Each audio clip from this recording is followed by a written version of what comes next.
lang ay tuwan-tuwa na ang mga mamamayan ng Barangay San Jose, Matulid, Pampanga dahil nasa mahigit 1,000 ang mapapagkalooban ng libreng bigas at manok.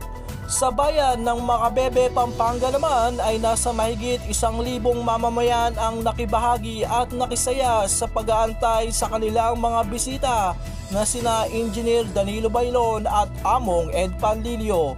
At sa bayan naman ng Visal San Pablo, nasa mahigit 1,000 rin ang mga taong nakisaya at nag-antay sa kanilang mga bisita bukod sa team ng Bailon at Gulapa.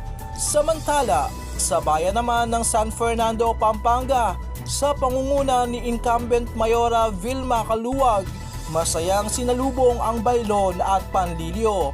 Nakiindak pa ang mga mamamayan ng San Fernando kay Engineer Danilo Bailon.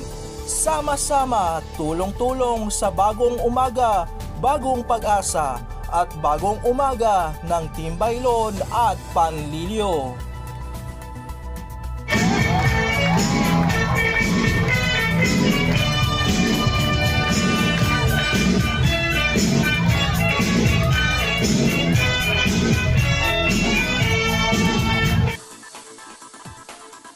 Ako, si Ronald Esney, nag-uulat mula sa Newsreel TV, your daily dose of reliable news right at your fingertips.